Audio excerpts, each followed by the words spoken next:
Hello everyone. BCom part first year business law के paper में आज हम फ्री कंसेंट के अगले स्टेप के बारे में पढ़ने वाले हैं। इससे पहले हमने कोइर्जन यानी उत्पीड़न के बारे में पढ़ा था कि कंसेंट उत्पीड़न यानी कोइर्जन से इन्फ्लुएंस या प्रेरित कब कही जाती है। आज इस क्लास में हम अनड्यू इन्फ्लुएंस यानी सेक्शन 16 के बारे में चर्चा करने वाले हैं, बात करने वाले हैं। अनड्यू इन्फ्लुएंस यानी अनुचित प्रभाव। फ्री कंसेंट के बारे में मैंने आपको ये बताया था कि कंसेंट फ्री तब कही जाती है जब उसमें कोइर्जन ना हो, अनड्यू इन्फ्लुएंस नहीं होना चाहिए, फ्रॉड ना हो, मिसरिप्रेजेंटेशन ना हो और मिस्टेक नहीं होनी चाहिए। यदि इन पांचों में से कोई भी एक चीज़ किसी कंसेंट में है तो वो फ्री नहीं कही जाती है। आज हम अनड्यू इन्फ्लुएंस के बारे में बात करेंगे। अनड्यू इन्फ्लुएंस यानी अनुचित प्रभाव क्या होता है और कोई भी कंसेंट, कोई भी सहमति अनड्यू इन्फ्लुएंस यानी अनुचित प्रभाव से प्रेरित कब कही जाती है, या कब हम ये कहेंगे कि किसी कंसेंट में अनड्यू इन्फ्लुएंस का यूज़ हुआ है। पार्टी ये कब कहती है कि मेरे साथ अनुचित प्रभाव का प्रयोग किया गया और मेरे साथ कॉन्ट्रैक्ट किया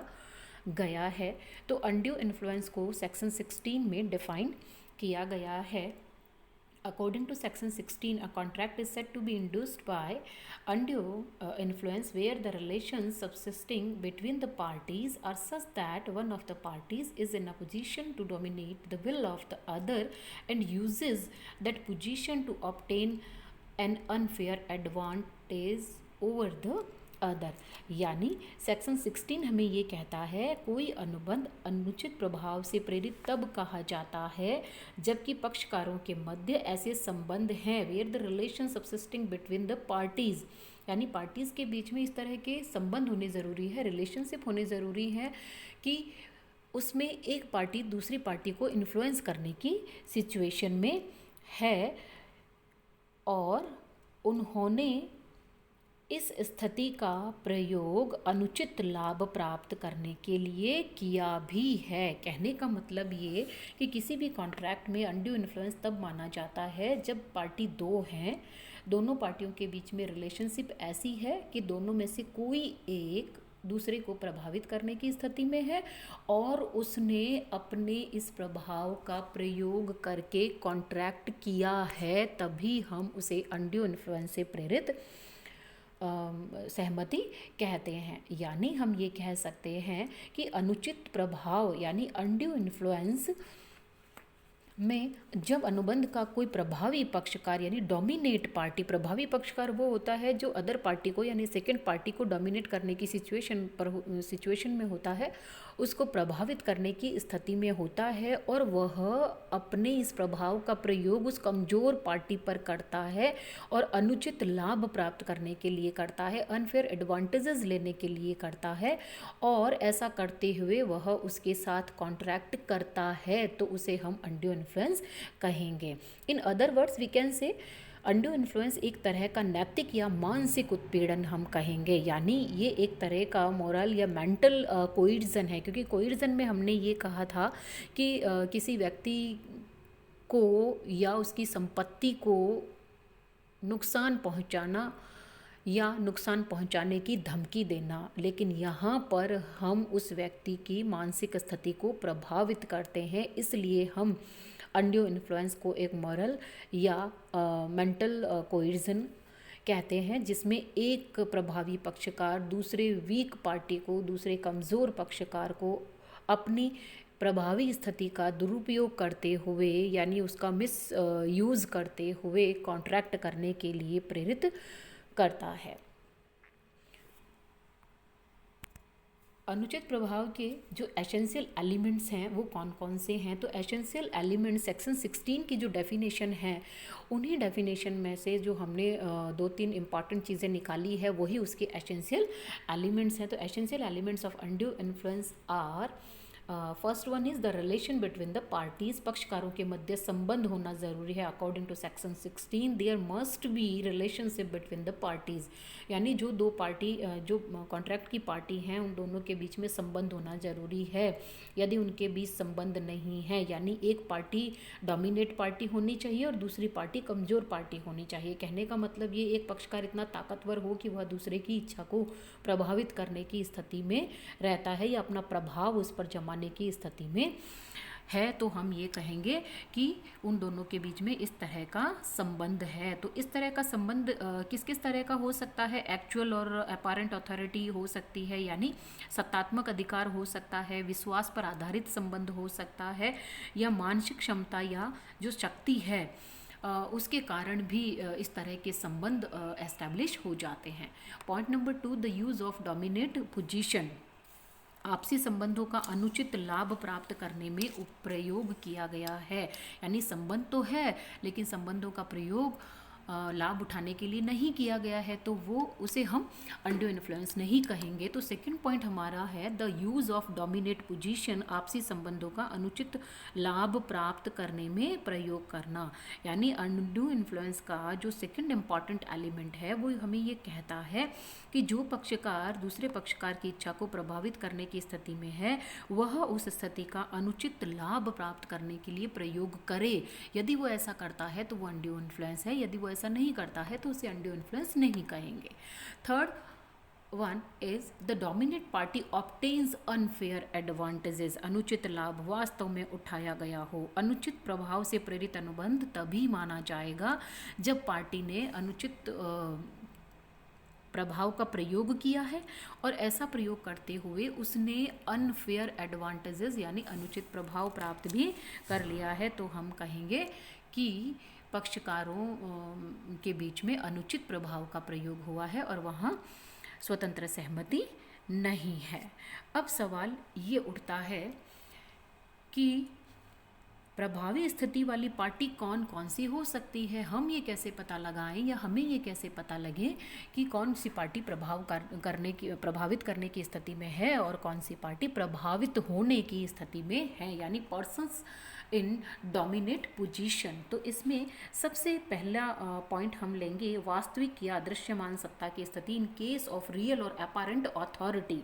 यानी जो वास्तव में अथॉरिटी है या जो दिखाई देती है हमें, जो रियल है, जो वास्तव में है। यदि ऐसी स्थिति है पार्टी की, यानी सत्तात्मक स्थिति है पार्टी की, वह दूसरी पार्टी पर अपना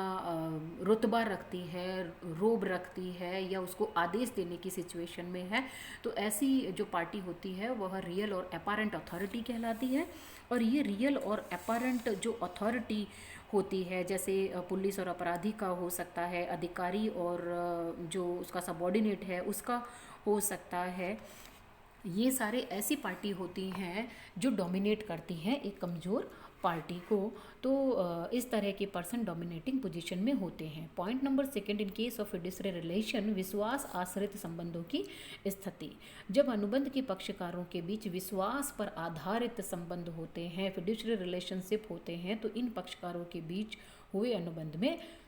अनुचित प्रभाव किए जाने का संदेह हमेशा बना रहता है। जैसे अधिकारी और अधीनस्थ का है, वकील और मुवक्किल का है, डॉक्टर और मरीज का है, इसी तरह से टीचर और स्टूडेंट का है। तो ये विश्वास पर आधारित संबंध होते हैं जहाँ पर एक पार्टी डोमिनेटिंग होती है और दूसरी प्रभावित होने की स्थिति में रहती है। Next point, in case of persons mental and bodily stress, मानसिक या शारीरिक शक्ति के क्षीण होने की स्थिति में। तो जब कोई व्यक्ति किसी ऐसे व्यक्ति के साथ अनुबंध करता है जिसकी मेंटल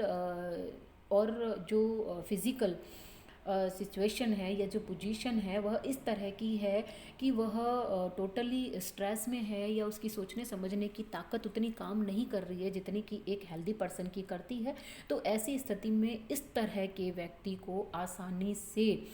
अपने प्रभाव में लिया जा सकता है, क्योंकि वह अपना भला और बुरा सोचने की स्थिति में नहीं होता है और आप इतने प्रभावी होते हैं कि वह आपके प्रभाव में आकर के आपके साथ कॉन्ट्रैक्ट कर लेता है। तो ये जो तीनों पर्सन्स हैं या जो ये तीनों व्यक्ति हैं, यह डोमिनेट पोजीशन में माने जाते हैं।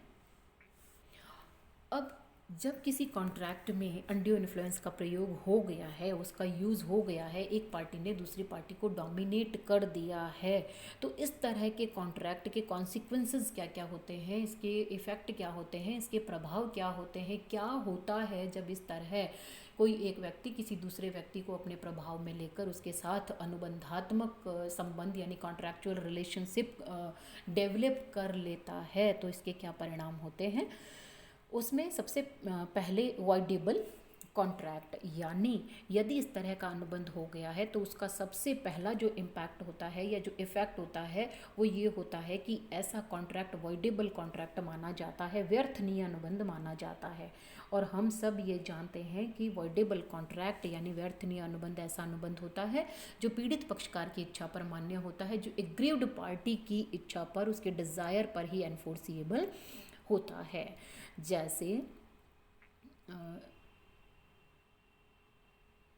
जैसे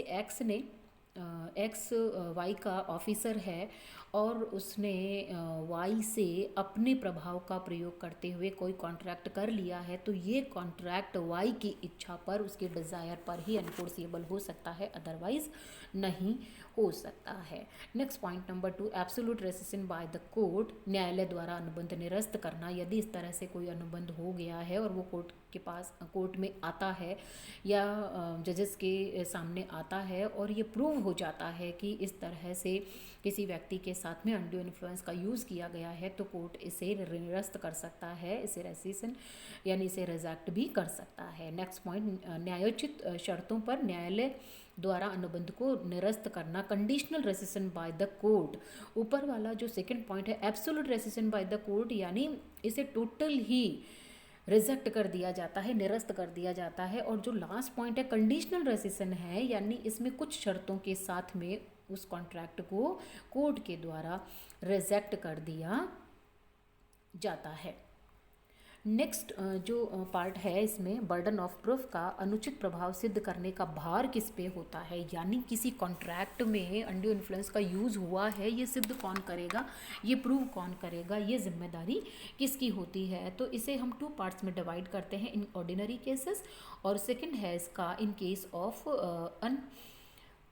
अनकंसेशनेबल ट्रांजैक्शन यानी साधारण परिस्थिति, और दूसरा है नृशंस व्यवहार। साधारण परिस्थिति का मतलब ये कि साधारण परिस्थितियों में अनुचित प्रभाव सिद्ध करने का भार उसी व्यक्ति पर होता है जो अनुबंध को निरस्त कराना चाहता है, यानी जो कमज़ोर पार्टी है, जो अनुबंध को कैंसिल करवाना चाहती है, उसे ख़त्म करना चाहती है, उसी पर होता है बर्डन ऑफ